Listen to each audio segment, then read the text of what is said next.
Faz Sentido, com Fabiana Sparrenberger e convidados.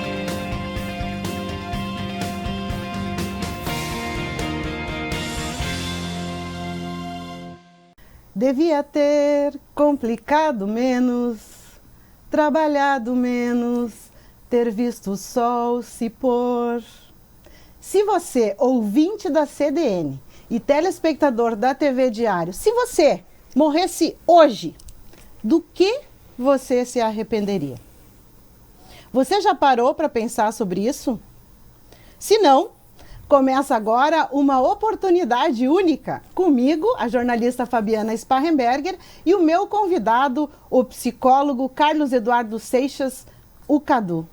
E aí, Cadu, tema profundo e complexo hoje, hein? Profundo, complexo e não menos do que necessário, né, Fábio? Afinal, deixar para refletir sobre a vida depois de perder ela não tem sentido nenhum. Como o programa é um faz sentido, trouxemos isso para os nossos ouvintes e telespectadores justamente para tentar contribuir um pouco sobre a reflexão de como cada um de nós vai levando a vida e o que podemos fazer com isso. Cadu, né? Faz sentido tá aí pra gente, e a gente sempre vai se incluir, né, Cadu? Quando a gente, esse assunto sempre para nós e para todos. Tentar aprender pelo amor. Não necessitar tanto como nós necessitamos dos tombos da vida para pensar sobre um assunto como esse e redimensionar, redefinir rumos. E essa reflexão está, Cadu vai me ajudar aí com o nome da enfermeira, do livro da enfermeira. O nome do livro é Os 5 Principais Arrependimentos Antes de Morrer, inspirado no livro da enfermeira Bronnie Ware. O meu inglês é péssimo, por isso que é o Cadu que fica nessa parte do inglês. Ela é geriatra e especialista em tratamentos paliativos nos Estados Unidos. E aqui no Brasil, Ana Cláudia Arantes, do Hospital Albert Einstein, abordou o mesmo tema entre os seus pacientes. As principais respostas, também repetidas nas ruas, podem ser conferidas no YouTube em um vídeo chamado, confira o vídeo que vale muito a pena, né, Cadu? Com certeza. Os 5 principais arrependimentos antes de morrer, lá no YouTube. E aí, Cadu, antes da gente começar a conversa, te perguntando se as pessoas estão hoje mais refletindo sobre o que estão fazendo da vida, sem a necessidade de chegar muitas vezes no leito de morte para fazer essa reflexão, vamos trazer os 5 principais arrependimentos constatados por essas 2 pesquisadoras. O primeiro: eu gostaria de ter tido coragem de viver uma vida fiel a mim mesma, e não a vida que os outros esperavam de mim. 2, gostaria de não ter trabalhado tanto. 3, gostaria de ter tido coragem de expressar os meus sentimentos.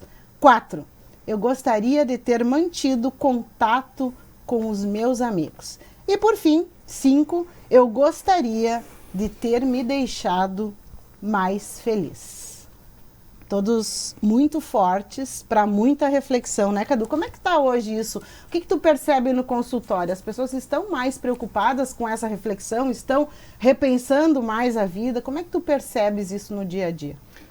Eu acredito assim, Fábio, contextualizando, eu tive contato com esse vídeo a primeira vez. É um vídeo que, como tu disseste, assim, eu usei tanto para mim quanto para clientes e tanto para alunos, que ele é um vídeo justamente feito entrevistas com pacientes chamados terminais. O que são os pacientes chamados terminais? São aqueles pacientes que, pela ciência atual, eles não têm mais cura, ou seja, a gente trabalha com eles para eles terem uma morte digna. Eles já viveram o que eles têm que viver, tá? E eles têm um tempo X de vida e pintam esses arrependimentos nesse período de reflexão. E, infelizmente, eu venho sentindo cada vez mais nas experiências clínicas, no convívio com as pessoas, às vezes até mesmo parando para pensar sobre mim mesmo, que, infelizmente, a gente não vem se dando conta dessas questões, tá? Normalmente, quando a gente lida com os aspectos de arrependimentos, isso envolve se conectar com sentimentos de fracasso, de culpa, principalmente, tá? E isso acaba gerando alguns tipos de medos. É muito interessante como tu trouxe no primeiro medo, dos maiores arrependimentos que a gente tem antes de morrer, que eu queria ter tido coragem para ter sido mais eu mesmo. Para que ter coragem para ser nós mesmos? né? É uma coisa complicada isso. Mas, hoje em dia, com a sociedade que a gente vem vivenciando, eu sinto que as pessoas elas vão executando muitas coisas sem um propósito claro do porquê que elas estão fazendo aquilo. Entra um automatismo, entra uma pressão, entra uma busca por um status, um resultado, um desempenho que ele precisa ser atingido. Entretanto, para a maioria das pessoas parece que não existe um porquê, não existe um propósito. Elas não percebem o sentido do porquê que elas estão fazendo aquelas coisas. Então elas trabalham de uma maneira muito automática. Como eu digo, quanto mais racionalidade a gente apresenta, menos emocionalidade a gente tem. E o racional, frente às novas tecnologias, frente às preocupações, frente às demandas que a gente tem na nossa sociedade hoje em dia, ele é muito forte. E quando a gente vive uma vida quase que estritamente racional, e tu olhar para trás depois dessa vida que tu teve, e tu não tiver tido momentos de emoções, tu vai perceber que a tua vida não teve marco nenhum, não teve memória nenhum, não teve peso nenhum, não teve propósito nenhum. Aí que vem o grande aumento de casos de depressão de pessoas que estão fazendo isso. Tem pessoas que têm uma demanda muito forte de eu estou fazendo tudo, eu estou desempenhando tudo, mas eu não vejo um porquê. Infelizmente, cada vez mais isso está aumentando. E o prognóstico disso não é dos melhores. A tendência é cada vez piorar. Mas esse estar aumentando, a gente, todos nós nos questionarmos mais dessa falta de sentido, do que realmente eu preciso investir na minha vida, nos momentos, o que eu preciso fazer diferente.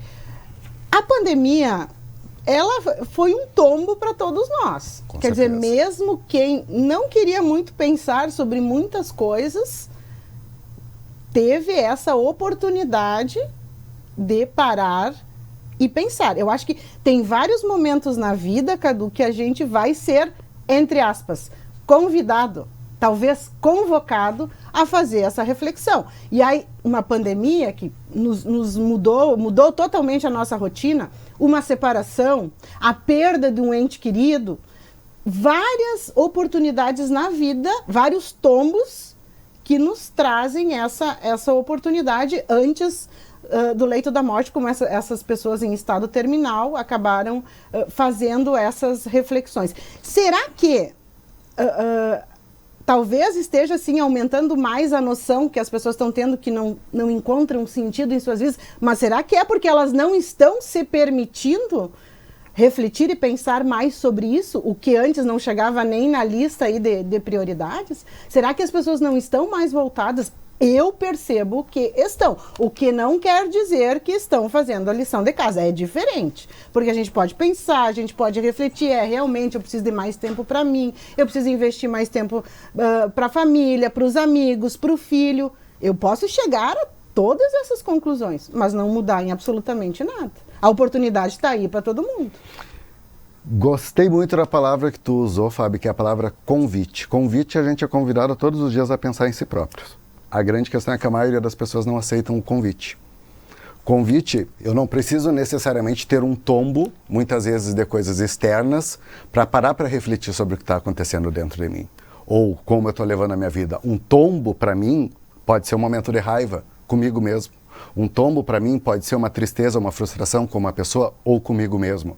A grande questão é que a maioria das pessoas hoje em dia vem usando o que a gente chama de esquiva emocional dos seus próprios processos. A gente tem muita distração, a gente usa redes sociais, a gente usa a internet, a todo o lado que a gente olha, a gente tem uma forma de se distrair. A maioria das pessoas, ontem mesmo eu estava vendo um filme, o Projeto Adam, e é como um menininho fala para o ator principal que ele diz, é muito mais fácil a gente procurar sentir raiva do que se conectar com a tristeza. Então, convite para nos visitarmos, convite para refletirmos, convite para a gente rever, replanejar o que estamos fazendo com a nossa vida ou o que a gente gostaria de fazer, não precisa de nada, basta a gente se olhar. Só que o se olhar envolve se deparar com coisas que muitas vezes a gente não sabe lidar e, consequentemente, quando a gente não sabe lidar, isso ativa uma série de sentimentos de desconforto. E quando a pessoa começa a sentir esse desconforto, a tendência dela é vou olhar para o outro lado, vou me distrair, vou tomar uma cerveja, vou fumar um cigarro, vou usar a internet, vou ver um filme. Aí se desconecta de si próprio. É por isso que a maioria das pessoas, quando elas têm dificuldade de dormir, quando é que elas se ligam às preocupações? São quando elas colocam a cabeça no travesseiro, porque daí elas perderam a distração do dia a dia e elas começam a pensar em si próprio. Ao invés de ficar focada em si própria, elas começam a se preocupar com os outros. Então, quando a gente pensa muito nos outros, a gente deixa de estar pensando em si próprio, de muitas maneiras. Então, concordo contigo que convites a gente tem vários. A pandemia, por exemplo, ela é um baita no baque para todo mundo, em vários aspectos, em várias áreas da vida. A grande questão é o quê? A gente está saindo de uma pandemia com perspectivas negativas que antes, lá no início da pandemia, a gente estava tendo como, ó, tem coisas que vão mudar para melhor. Um exemplo é o quê? Muitas pessoas falavam, com a pandemia depois o pessoal vai ficar mais unido, vai ter mais empatia, vai ter mais compaixão. Sim, em alguns casos, não vou dizer poucos, não vou dizer muitos, não sei mensurar, sim, mas vários casos estão tendo uma força de individualidade cada vez maior. As pessoas estão se tornando um pouco mais egocêntricas com essas características. Elas tiveram que muitas vezes aprender a conviver ou a estar sozinha. E isso faz muitas vezes a pessoa diminuir o valor que o outro tem na vida dela. São coisas que a gente vai ver nos próximos meses se, felizmente, continuar esse prognóstico positivo de diminuir. Eu acho, Cadu, que para algumas pessoas a pandemia foi um convite. Eu posso dizer que no meu caso foi um convite. Não perdi nenhum ente querido muito próximo, né? A gente vivenciou diversas dores de amigos, enfim, de conhecidos. Para mim foi um convite à reflexão, mas teve pessoas que a pandemia foi uma convocação, quer dizer que foi uma vivência tão dura, tão difícil, que não tem como a gente não parar e repensar. E quando a gente fala, a gente tem a oportunidade de aprender pelo amor ou pela dor, e aí a gente vai lembrar quantos casos aconteceram com um amigo, com um conhecido, e que a oportunidade estava para ti também, porque não é só para o outro, é para ti conseguir enxergar, tá, mas do que daquilo ali do outro também tem em mim? O que eu preciso a partir de vivenciar, de enxergar de ter a oportunidade de vivenciar essa experiência com o outro, do que aquilo ali tá para mim? Porque sempre tem. Então a gente tem cada vez mais oportunidades. Eu vejo um pouquinho diferente, eu percebo, e aí isso não tem certo nem errado, né, Cadu? É questão de vivência, do círculo, enfim, do que a gente vivencia. Eu percebo muito uma preocupação dos que estão em volta de mim, muito maior, da convivência entre amigos, do partilhar, do compartilhar, do parar para conversar sobre como é que está a minha vida.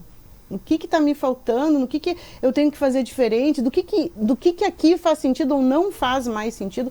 Eu acho que foi convite e foi convocação. Eu acho que a gente concorda contigo. É o tempo que vai, porque ainda está tudo muito latente. O tempo vai nos mostrar do que realmente ficou. E eu concordo plenamente, Fábio. E uma coisa que eu gosto de dizer assim, aqui a gente não discorda um do outro, aqui a gente acrescenta diferenças nas ideias. A melhor parte é que a gente discorda. Como não, assim a gente eu tomo como acrescentar ideias. Eu gosto de discordar contigo, Cadu. Ótimo, vamos lá, continuamos. Fábio, é interessante como tu traz isso, né? Repensar, todo mundo praticamente repensou. Mas o que faz mudança na vida é atitude e não pensamento. Enquanto eu penso, eu não faço. E o que precisa ser feito para a pessoa ter uma mudança de atitude significativa é ela sentir. Então, a nível racional, todo mundo pensa. Todo mundo se convocou, todo mundo teve um impacto na pandemia. O quanto que esse pensar vai levar a uma mudança comportamental ou uma experiência emocional diferente, aí que vai dar o diferencial das coisas para as pessoas. Então vamos ver com o nosso público, Cadu, as 3 perguntas da enquete desse bloco aí, para ver como é que o público está refletindo sobre isso. Nossa primeira pergunta, será que as pessoas aqui nas nossas redes têm arrependimentos? Então o que a gente perguntou? Você tem algum arrependimento? Muitos, 69 responderam, muitos arrependimentos. Alguns, quase nada, 126. E não tenho arrependimentos. Eu já superei 48. Então, olha só, tem gente bem resolvida. O que tu marcaria aí, Fábio? Eu tenho muitos. E quanto mais a gente for... Eu acho que até a tendência, quanto mais a gente pensar e agir, é isso que tu falaste, né? Pensar e agir e mudar, vai diminuindo. Mas se a gente realmente se desarmar, se realmente fizer o trabalho do autoconhecimento, botar a mão na consciência, assim, não devo nada para ninguém, estou aqui só eu comigo mesmo fazendo essa reflexão, não tem. Eu acho que vai aparecer, pelo menos nessas primeiras avaliações, muitos arrependimentos. E é isso que é interessante, né, Fábio, por causa que a palavra arrependimento, ela tem uma noção de mudança de direção, de conversão, pelo grego. Então, o que acaba acontecendo? Quando a gente se dá conta de um arrependimento, a gente tem que ver uma maneira de como que a gente vai olhar para ele, para ver o que a gente faz para reparar aquele arrependimento. Porque o arrependimento, ele dá uma sensação de algo cometido que foi errado, que foi mal. E que eu tenho que fazer diferente a partir de agora. Exatamente. Né? Então, interessante. Convida a ação. Interessante a participação do público. Eu, particularmente, já tive mais arrependimento, hoje eu tenho alguns. Não vou dizer quase nada, tenho alguns e procuro ver como é que eu vou me dispor na vida para lidar com eles cada vez melhor. Tá. Quando a gente perguntou para as pessoas, o primeiro arrependimento aí que apareceu nas duas pesquisas, gostaria de ter tido mais coragem para ter sido mais fiel a mim mesmo, 73 respostas. Não me preocupar tanto com a opinião dos outros, 119. Manifestar mais a minha vontade, 89. Então o outro ainda, né, Cadu, sendo o foco de nós mesmos. E aqui eu me irrito com a palavra coragem, né?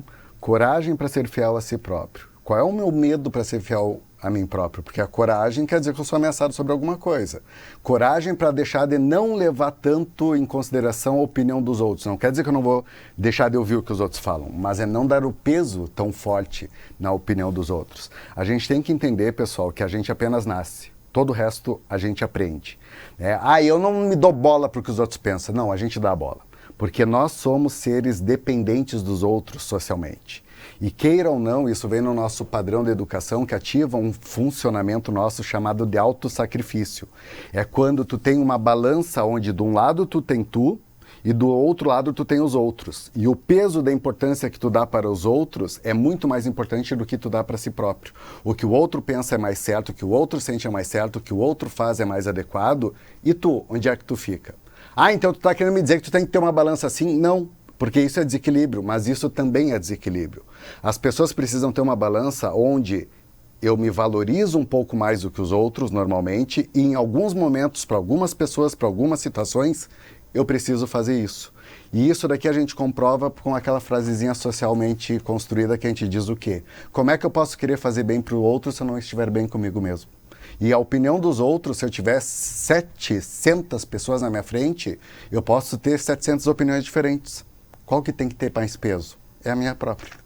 Mas agora, Cadu, a gente vai ter que obedecer ao outro que está aqui no ponto dizendo que está na hora de chamar o intervalo. Obedecemos. Voltamos daqui a pouquinho.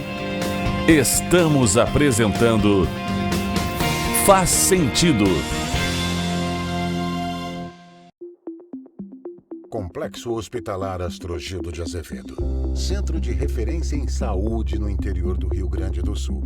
Uma estrutura que integra o Hospital Astrogildo de Azevedo, a Policlínica Provedor Wilson Aita e o Hospital Alcides Brum, reunindo uma equipe multiprofissional e equipamentos de tecnologia de ponta para ser referência em múltiplas especialidades.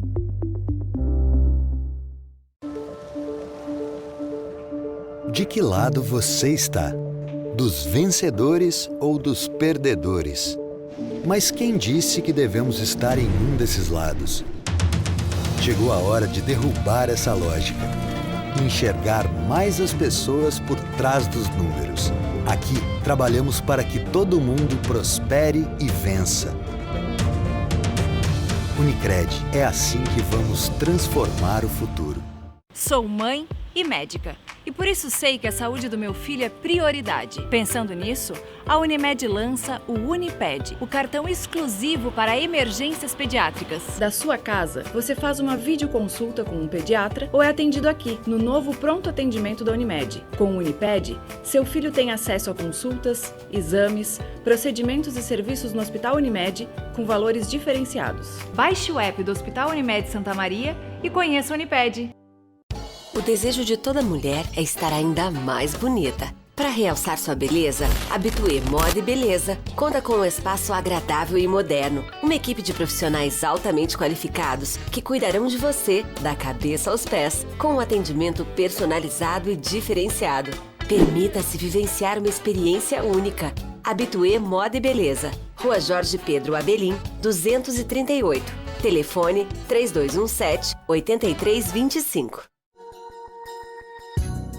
A Clínica Inana é uma clínica de biomedicina estética e bioortomolecular, onde você encontra procedimentos e tratamentos minimamente invasivos, como toxina botulínica, preenchimentos, volumizadores, assim como tratamentos associados a bioortomolecular e ativos bioortomoleculares, melhorando a qualidade de vida.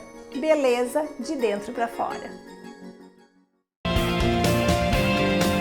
Voltamos a apresentar Faz Sentido. E o Faz Sentido discute hoje os nossos arrependimentos. Baseado então num livro de uma enfermeira norte-americana, numa pesquisa que também foi feita aqui no Brasil, perguntando quais são os principais arrependimentos para os pacientes que estão aí no leito de morte, esperando os dias passarem, né, que tem previsão médica de tempo de vida ainda, e foi feita essa pesquisa e a gente traz para nossa reflexão aqui no Faz Sentido, não querendo que nenhum de nós, né, gente, nem nossos ouvintes, telespectadores, nem eu, nem tu, Cadu, nem nossas famílias, nossos amigos, nem conhecidos, tem que chegar no leito de morte para fazer essa reflexão e promover a mudança que a gente pode fazer todos os dias. Temos todos os dias 365 oportunidades no ano para fazer diferente. E é com esse objetivo que a gente está discutindo aqui. Vamos voltar, começando com as nossas enquetes, então, Cadu, e vamos comentando conforme o que o nosso público também respondeu.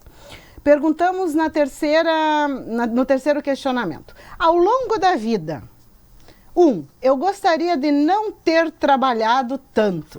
49 respostas. Ao longo da vida, eu soube equilibrar trabalho e lazer. Olha só, Cadu, 144 pessoas sabendo equilibrar trabalho e lazer. Dá para coçar aqui. E terceiro, ao longo da vida, poderia ter trabalhado mais. Ó, a gente que disse que precisava ter trabalhado mais, 72 pessoas. O que te parece isso, Cadu? É interessante isso, Fábio, porque o que acaba acontecendo, né? Esse é o segundo maior arrependimento que as pessoas têm quando se deparam com um leito de morte, vamos dizer assim, né? A questão do trabalho, ele tem um diferencial. Dependendo da maneira como tu escolheu o trabalho, dependendo dos propósitos do porquê que tu trabalha, para que vai aquele dinheiro, para que vai aquele investimento, para que tu destina esses teus momentos para trabalhar e ter a tua rentabilidade, dependendo desses propósitos e dependendo da maneira como tu escolheu, tu não vai te arrepender. Se o trabalho teve qualidade, te gerou contatos, te gerou experiências, te gerou possibilidades de vida, isso não acontece. Porque o trabalho, ele acaba sendo um momento de lazer. Não vem com aquela de dizer assim, escolha que você quer trabalhar, que você ama, que nenhum dia da vida vai ser trabalho, porque é trabalho. Eu ia falar isso aí, Cadu, era o meu caso. Não. Vamos ter que gravar de novo, essa parte eu vou cortar. Cadu, é claro, como não, o trabalho pode ser missão de vida. Para mim, o trabalho é missão de vida. Ok. Se o meu propósito de vida é tentar fazer a diferença em quem está à minha volta, então, se eu conseguir, por meio de uma reportagem, mudar a vida da Dona Maria lá, que está precisando de um atendimento médico, a gente vai lá, faz uma reportagem e isso acaba solucionando. Para mim, trabalho é missão de vida. Então, ótimo. É diferente. Aí faltou, acho que tu citar, para muitas pessoas, Cadu, trabalho é missão, é propósito de vida. Ok, uma missão ela requer uma série de coisas que às vezes não permite a gente ter no lazer. Mas beleza, que ótimo que tu está trabalhando. Não, isso não quer dizer que eu não estou... Isso não quer dizer, Cadu, uma coisa, outra coisa, outra coisa. Se eu equilibro o meu tempo adequadamente, né, o que é para mim a missão de vida, mas que eu tenho que ter um entendimento que eu também preciso de lazer, eu preciso desses momentos, eu preciso de férias, aí é uma coisa. Exato. Agora, muita gente, aí a gente entende, Cadu, aí a gente entende por que acontece, muitas pessoas, poxa, mas a pessoa trabalha 12, 15 horas, como é que a pessoa aguenta? Como é que a pessoa, no outro dia tá lindo, leve, feliz, faceiro, Parece que... Por que o trabalho não pesa para aquela pessoa? Assim como uma pessoa que pode trabalhar 12, 14, 16 horas pode estar ativando um modo de funcionamento workaholic que ela nem percebe que ela está fazendo isso. Também pode. Ela só vai perceber quando ela adoecer. Também e a pode. questão do... E também pode adoecer sendo feliz, como eu. Também pode adoecer. Não quer dizer que não adoece. Eu não estou tirando, a consequência as consequências negativas de uma escolha. Assim, mesmo sendo missão e propósito, a gente precisa observar determinadas questões. Sem sombra de dúvida. Limitações do corpo, enfim, do físico, e que a gente não observa, porque a gente é tão apaixonado, e tu, que é apaixonada por um time de futebol, também entende isso? Né? Também entende isso. Eu não vim de azul hoje porque eu preciso fazer uma média com os ouvintes e telespectadores que são do outro time, Carlos Eduardo. Eu sou diretora de jornalismo de todos, então eu preciso cuidar dos colorados também. Mas eu acho que uma coisa não anula a outra. A gente precisa, mesmo sendo uma coisa, Cadu, que a gente sabe que para ti a paixão pelo time é saudável, para mim o trabalho, isso não está ligado ao número de horas, mas o prazer que isso me dá. Ainda assim a gente precisa observar certas coisas. E isso tem a ver com os valores, né, Fábio? Aquela pessoa que cresceu com um valor, por exemplo, assim, que a coisa mais forte talvez seja constituir uma família, ter um matrimônio, ter filhos, aquela coisa toda, né? Bom, esse momento com a família vai ser sempre... né, um reforçador, vamos dizer assim. Pessoas que a gente ao longo da vida vai absorvendo outras coisas em termos de desempenho, de conquistas, de autonomia, de bem-estar, também. E uma coisa que eu queria frisar muito importante sobre a escolha que a gente tem da profissão. Porque os adolescentes hoje, eles estão muito perdidos nesses aspectos. É muito comum, Fábio, de vez em quando, tu ter uma pessoa que socialmente ela tem tudo para ser feliz. E ela não é. Ela tem uma família bonita, tem filhos bonitos, tem um cachorro bonito, tem uma casa bonita, tem um baita num carro, é uma puta numa profissão, mas tu chega perto daquela pessoa e ela é infeliz. Muitas vezes essas pessoas, o que eu ouço delas quando eu me aproximo dessa tristeza? Às vezes eu vou averiguar a escolha de que caminho que eu fui dar sentido para minha vida e essa pessoa às vezes ela me relata assim: ai, Cadu, sabe, o meu sonho era ser veterinária, mas como meus pais eram tudo advogado, eu escolhi fazer direito. Tu não seguiu o teu sentido, tu não seguiu o teu propósito. É por isso que hoje tu trabalha, aparentemente tu tem tudo, mas tu não tem a tua realização profissional com aquilo ali. Né? Então a questão do trabalho vai ter um peso na vida dependendo da maneira como escolhi e se o meu trabalho for congruente ou não com os nossos valores, para ver se a gente tem satisfação ou não. Assim como tu comentaste da questão da missão, tem pessoas que olham para mim e dizem assim: ah, como é que tu consegue ficar ouvindo o problema dos outros? Eu amo. Assim como eu não consigo ficar medindo 4x4 ali de areia com não sei o que lá, é que um engenheiro, para mim, como é que tu consegue fazer isso? E viva as individualidades. De novo, vamos repetir. Eu adoro repetir, agora que eu aprendi, eu sempre estou repetindo. Não tem certo e não tem errado, tem o que faz sentido pra gente. Eu acho que isso é descobrir o que faz sentido para mim e perseguir. O que perguntamos também, Cadu? O tempo passou e eu sofri calado. Não é isso. Essa é a música que a gente ia cantar aqui no programa. Hoje a gente está cantando, né? Cantamos no início, vamos cantar. Não, mas não vamos cantar, gente. Vou economizar você. Vou economizar você, já cantei lá no início. O tempo passou e eu gostaria de ter convivido mais com os meus amigos. 69 votos. Gostaria de, pelo menos, ter mantido um contato com eles. 31. E, por fim, valorizei todas as oportunidades de convívio. 68 mentirosos. Mentirosos não, gente. 68 pessoas. E aí, Cadu? A questão da amizade, Fábio, é interessante que assim, ó, quando é que a gente começa a fazer as maiores amizades? É na época da infância, por volta dos 5, 6, 7 anos de idade, quando a criança começa a identificar mais o outro, e na adolescência, quando a gente está estruturando a nossa personalidade, percebendo que, opa, peraí, ali fora meus amigos estão suprindo e me dando muito mais coisas do que a minha família está me dando. Não estou dizendo que a família dá pouco, eu estou dizendo que eu preciso de mais coisas do que o meu seio familiar me promove para sobreviver ali fora. Então, daqui a pouco, eu não vou ficar conversando com a minha família sobre minha intimidade, minhas fantasias, meus fetiches, mas com os amigos eu posso falar.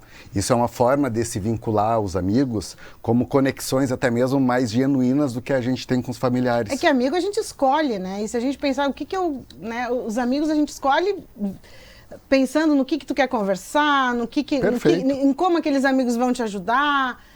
Amigo é escolha. Mas isso, nas fases da vida, Cadu, isso acontece de formas diferentes. A ênfase que a gente vai dar para amizade. Exato. Vai ter um momento que tu vai enfatizar mais a família, nascimento de filho. Vai ter momentos que parece que há uma volta para os amigos. Perfeito. E isso é o que a gente chama da plasticidade e flexibilidade social. Que é isso. Olha, até tem nome isso, gente. Olha que bonito. Como é que é o nome, Cadu? Plasticidade e flexibilidade social. Olha só. É interessante. Não é doença isso, né? É bem normal. Se tu for ver, muitas vezes, Fábio, as pessoas que elas têm um poder aquisitivo muito maior, elas têm uma rede de apoio muito menor. Porque elas ficam estritamente, muitas vezes, ligadas a relações sociais que são vinculadas ao trabalho. E quando elas têm um problema, elas têm uma vergonha ou algum tipo de repressão para comunicar e elas só têm aquilo ali. Quem tem plasticidade social, que é aquele que se relaciona desde uma pessoa numa camada social mais baixa a uma mais alta, tu tem uma flexibilidade. Dependendo do momento da vida, tu vai andar sobre isso. E é exatamente como tu colocaste. Essa questão dos amigos, eu confesso que assim, eu gostaria de estar tendo mais contato com eles. Gostaria. Tá. Eu estou tendo contato como nunca tive, sou tão feliz, por isso ótimo. Beijo para todos os meus amigos. E eu descobri que eu tenho plasticidade, olha que coisa mais bonita, um beijo para os meus amigos de fé, de coração. Nunca mais vou querer me separar de vocês, porque é muito bom. E uma coisa que a gente tem que cuidar com as amizades é o seguinte, a gente nunca sabe quando vai ser o último contato com eles. E é aí que vem o valor deles. Eu tenho um irmão, não de sangue, mas de vida, que eu perdi há uns 2 anos atrás, e que, depois que ele se foi, eu fiquei olhando a última foto que a gente fez, o último restaurante que a gente jantou em Porto Alegre, e eu fiquei me lembrando da última vez que eu vi ele entrando no aplicativo para ir embora, e aquele ali foi o meu adeus, entendeu?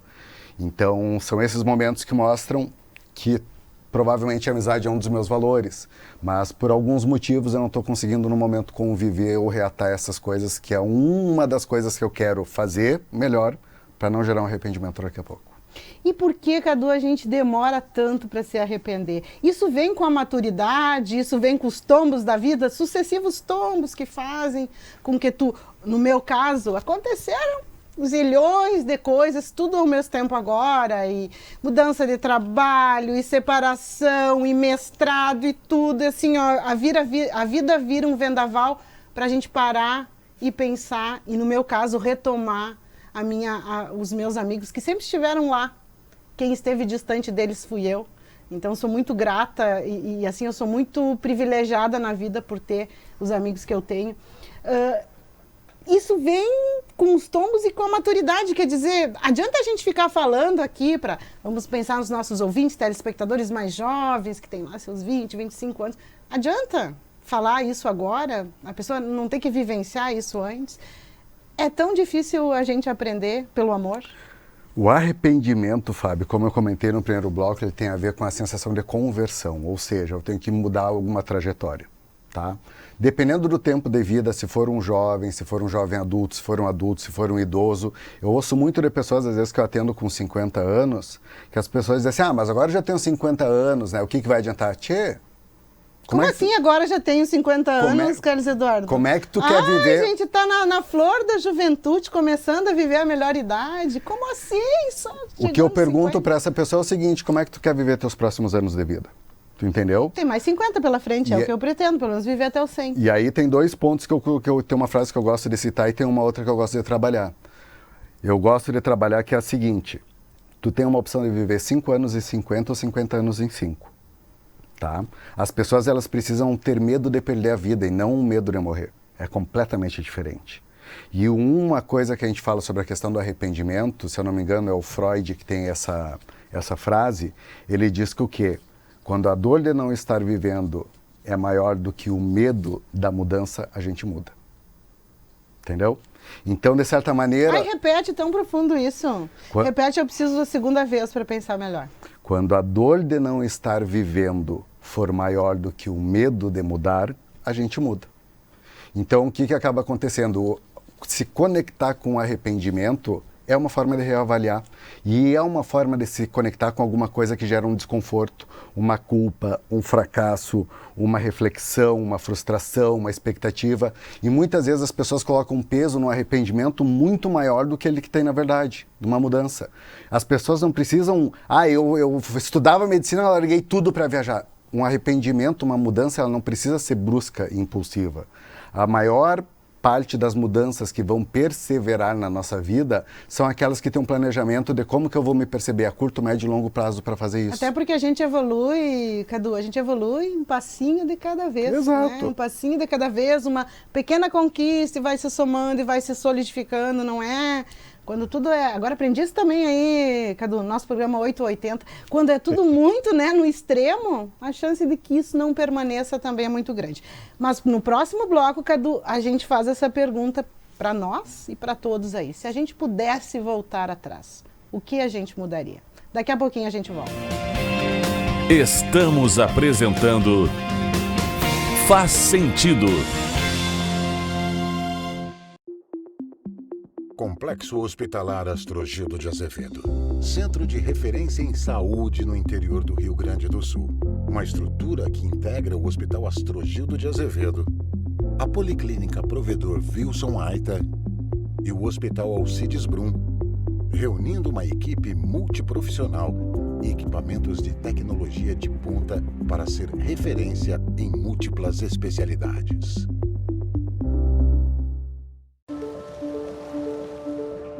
De que lado você está? Dos vencedores ou dos perdedores? Mas quem disse que devemos estar em um desses lados? Chegou a hora de derrubar essa lógica e enxergar mais as pessoas por trás dos números. Aqui, trabalhamos para que todo mundo prospere e vença. Unicred, é assim que vamos transformar o futuro. A luz pulsada, ela emite um feixe de luz, onde essa luz vai gerar calor. E este calor ele vai tratar algumas disfunções estéticas, como por exemplo, acne, manchas, fotoenvelhecimento, rosácea. E dentro dessas disfunções estéticas, aqui na clínica, nós tratamos muito a questão de manchas. Porque a luz pulsada, nessa emissão de luz que ela trata, ela faz com que a melanina, né, no momento que a gente aplica, a melanina, esse depósito de pigmento, ele acaba então reduzindo e reduzindo muito. Na questão acneica, a questão acne, ela tem um envolvimento com uma bactéria. E no momento que a gente emite esse feixe de luz, da luz intensa pulsada, a ideia é que reduza, né, essa produção desta bactéria, dando um efeito, então, melhor na pele, uma redução da oleosidade, melhorando a qualidade desta pele. Um outro benefício com o tratamento da luz pulsada é a questão de redução de olheiras, porque este feixe de luz, então, ele vai reduzir aquela coloração, também vai reduzir aquele craqueladinho que fica na região de olhos, melhorando a textura da pele e a qualidade da pele também. Se você busca uma redução de manchas, uma redução de acne, de oleosidade, assim como uma melhora na sua autoestima e qualidade de vida, saiba que a luz intensa pulsada é uma das opções que você busca e encontra aqui na Clínica Inanna.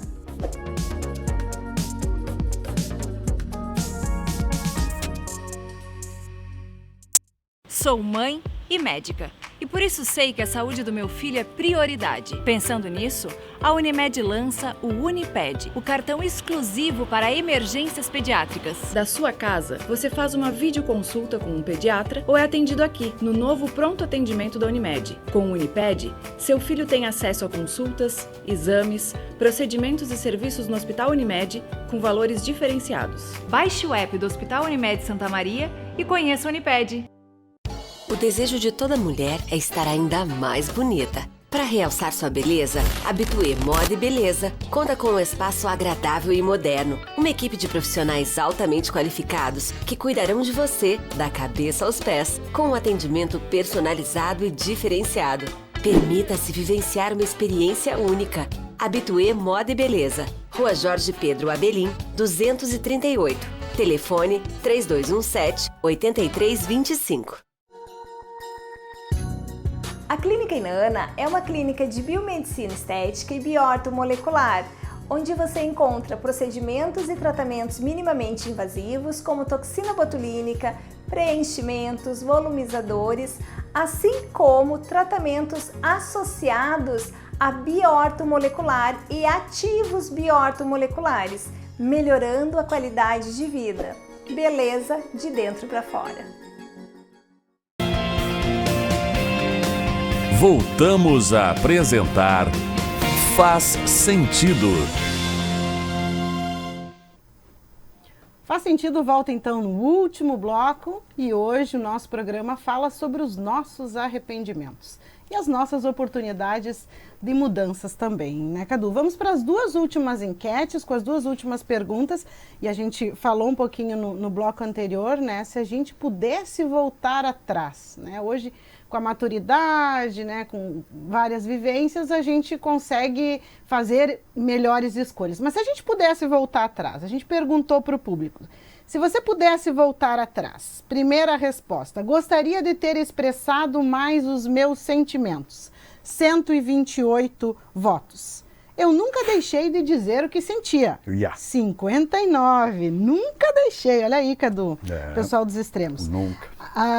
Terceiro, aprendi a manifestar sentimentos, mas demorou, 66 votos. Aprendeu, que é o que importa, né? Não é a questão do... Eu sou desse terceiro aí. Exatamente, não é aquela questão do tipo, mas demorou, mas já é cedo, mas ainda, não interessa, o tempo é o nosso. Tá? E essa questão, povo, de ter coragem de expressar mais os meus sentimentos, ela parece uma coisa sutil, mas esse é um dos piores arrependimentos que a pessoa vai ter ao longo da vida, tá? Se tu não expressa, se tu não conhece, se tu não sente, se tu não confia no que tu tá sentindo, tu não aprende a dar sentido para tuas coisas. Eu gosto de usar na terapia um quadro onde eu coloco assim, ó, o que a palavra sentir, o que a palavra sentimento e o que a palavra sentido apresentam em comum. É o radical sente. O que elas têm em conversa entre si? Se eu aprender a sentir os meus sentimentos, eu aprendo a dar sentido para as minhas escolhas. Só que muitas vezes a gente sofre por um padrão de educação ou até mesmo padrões sociais de que sentir raiva é feio, sentir tristeza é fraqueza, e a gente acaba não se conectando, como em outros programas a gente comentou sobre emoções primárias, a raiva, o medo, e a gente às vezes acaba demonstrando que a gente espera que os outros gostariam que a gente apresentasse. E isso mostra em nós uma máscara que faz com que eu me sinta cada vez mais alienado, cada vez mais inibido e cada vez mais sozinho dentro daquilo ali. O que gera conexão entre as pessoas não é a presença física e não é o pensamento, é a maneira como a gente compartilha os nossos sentimentos e as nossas emoções. Por isso que no livro que a gente comentou lá, não me recordo do programa, O Cavaleiro Preso na Armadura, a moral era essa, não tem como amar e ser amado se eu estou preso dentro de uma armadura. Então, aprender a trabalhar a inibição emocional e ter confiança de que o que tu expressa é importante, não é certo ou não é errado, é importante, é fundamental para tu perceber o sentido na vida que tu está levando. E também perguntamos, Cadu, se eu pudesse mudar algo, se pudesse mudar algo na sua trajetória, o que você mudaria? Primeiro, gostaria de ter me feito mais feliz, 95 votos. Gostaria de ter viajado mais, 117. Gostaria de ter cuidado mais do outro, 15.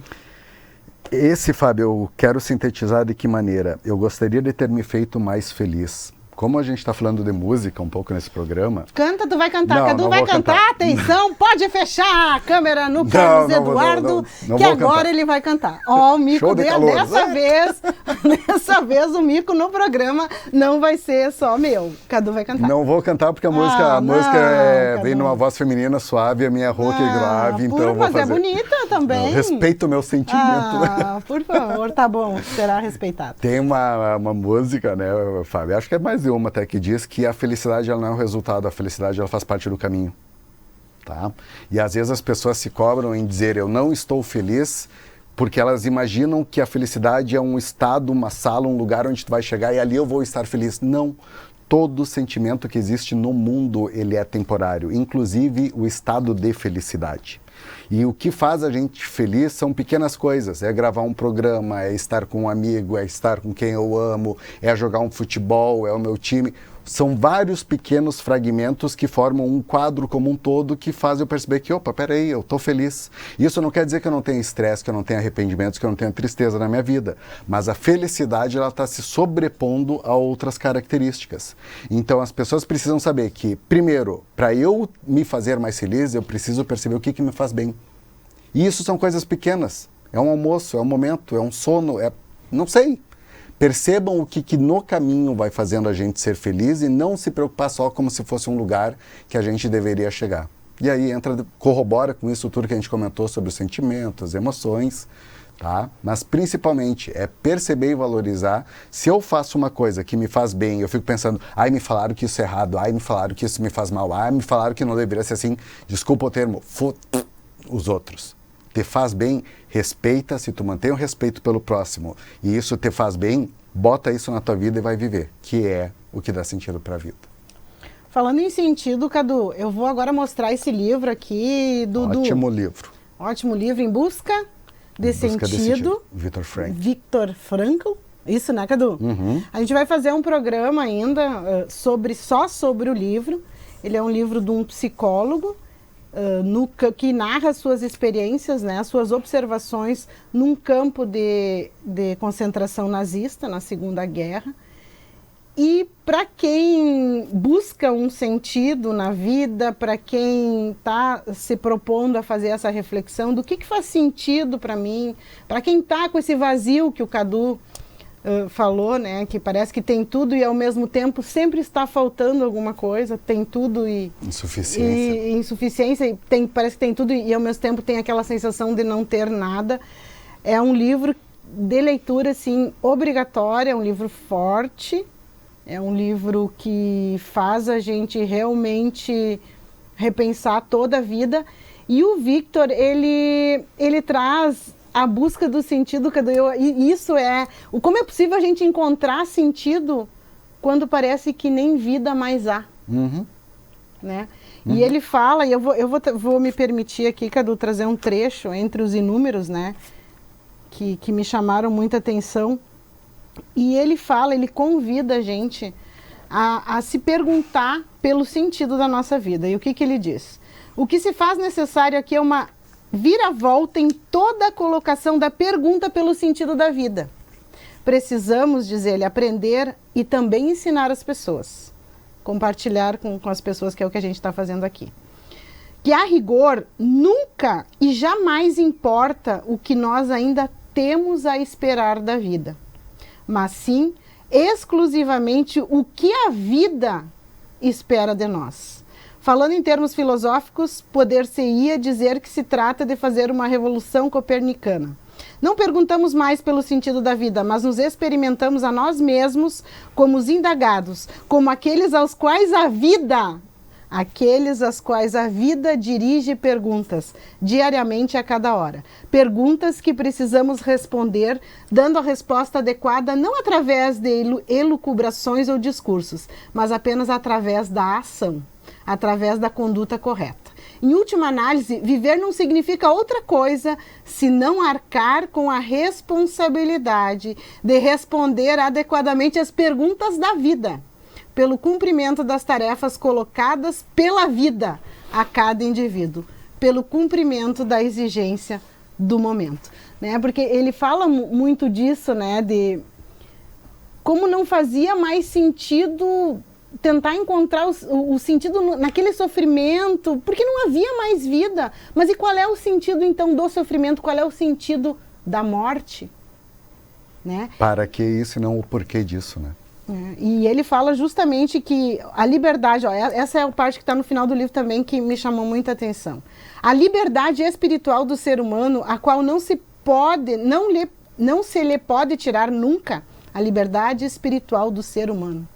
Permite-lhe até o último suspiro configurar a sua vida de modo que tenha sentido, pois não somente uma vida ativa tem sentido.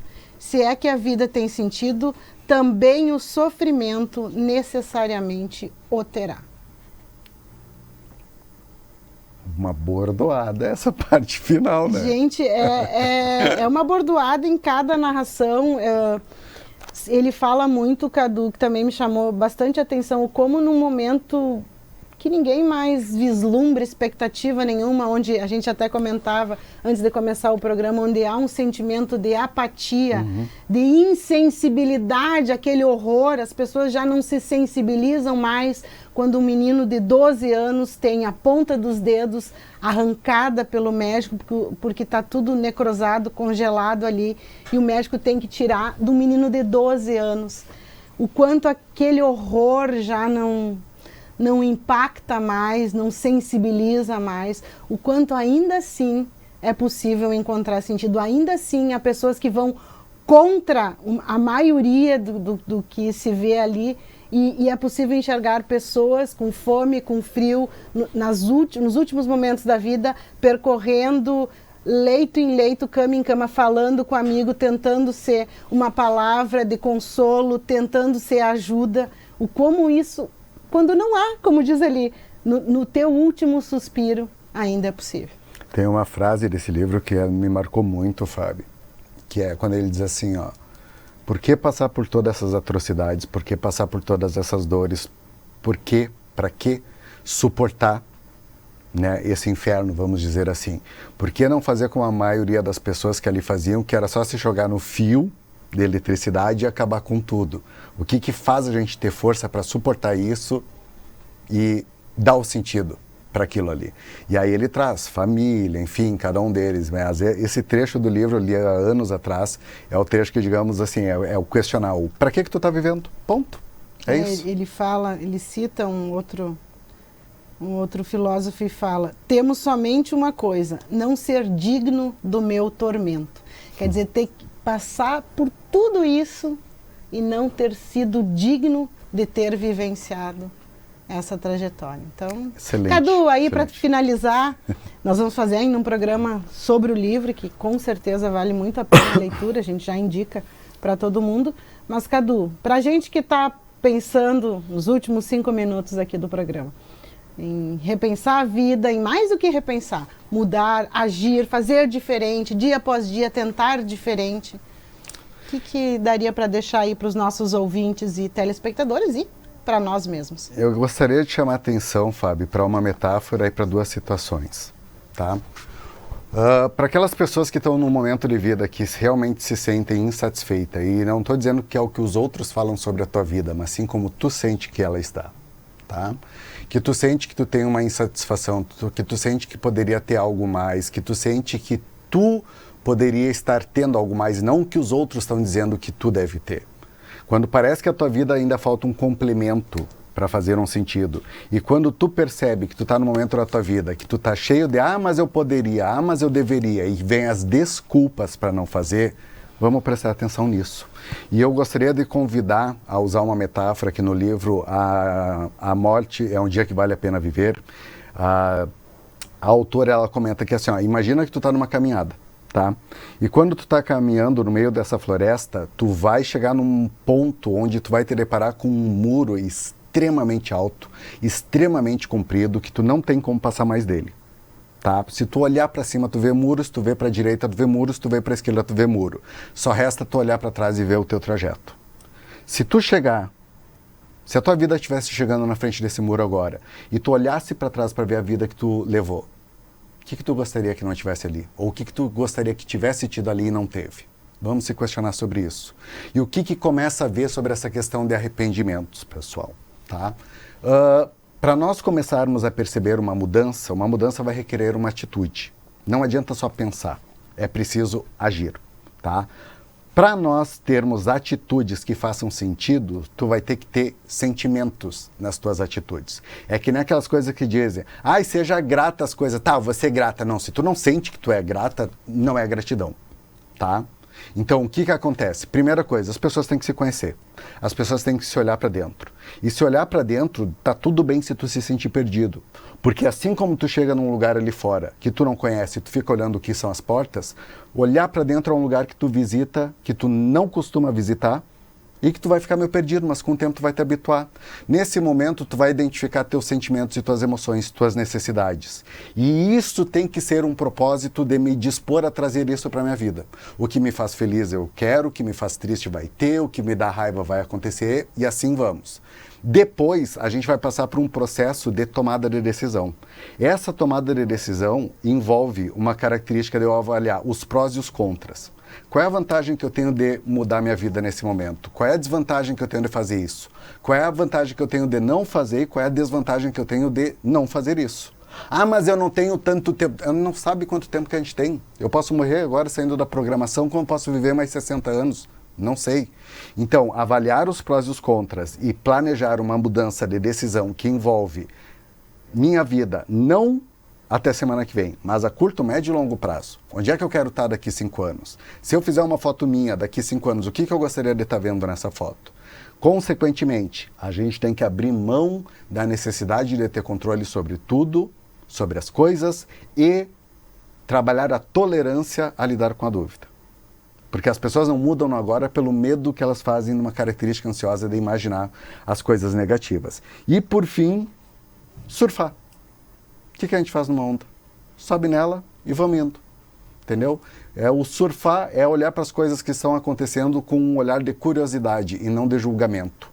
Tu observa as coisas, tu aprende as coisas, tu fica curioso sobre as coisas e tu não julga aquelas coisas.